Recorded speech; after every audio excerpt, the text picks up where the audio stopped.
Assalamualaikum warahmatullahi wabarakatuh. Di sini saya ingin mempresentasikan tugas IPA tentang unsur, senyawa, dan campuran. Sebelum saya menjelaskan, izinkan saya memperkenalkan diri terlebih dahulu. Nama saya Nisa Zalpa Humairul di kelas 8B dengan nomor absen 7. Soal pertama adalah menentukan benda-benda tersebut termasuk unsur, senyawa, atau campuran. Gambar A adalah emas. Emas termasuk unsur karena merupakan logam murni. Emas juga tidak bisa dipecah lagi menjadi zat lain secara kimia. Gambar B adalah teh manis. Ini adalah campuran homogen karena air, gula, dan teh tercampur secara rata dan tidak dapat dibedakan dengan mata. Gambar C menunjukkan es campur. Ini adalah campuran heterogen karena kita bisa melihat membedakan bahan-bahan penyusunnya seperti es, buah, sirup, dan susu.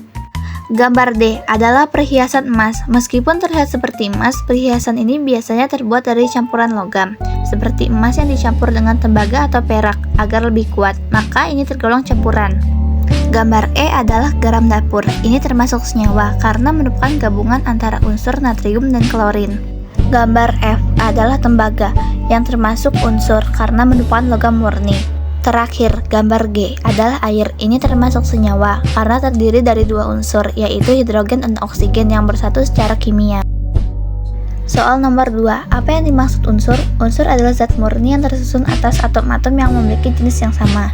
Soal nomor 3 yaitu menjelaskan perbedaan unsur logam, unsur semilogam, dan unsur non-logam, serta contoh-contohnya.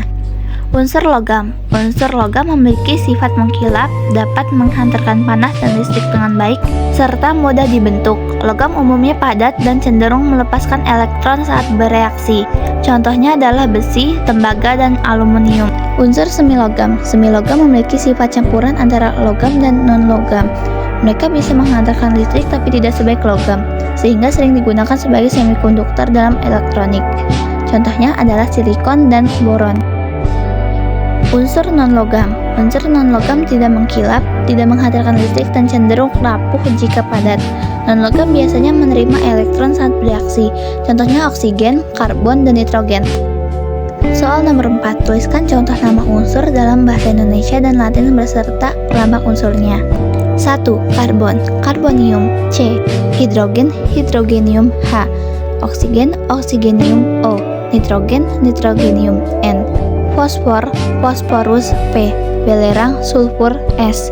Klorin, klorum. Ci. Kalsium, kalsium. Ca. Magnesium, magnesium. Mg. Aluminium, aluminium. Ai. Soal nomor 5, apa yang kalian ketahui tentang senyawa? Senyawa adalah zat kimia yang terbentuk dari dua atau lebih unsur yang bergabung melalui reaksi kimia dengan perbandingan tertentu. Unsur-unsur penyusun senyawa tidak dapat dipisahkan dengan cara fisika biasa, seperti penyaringan atau penyulingan, melainkan memerlukan reaksi kimia untuk memisahkannya.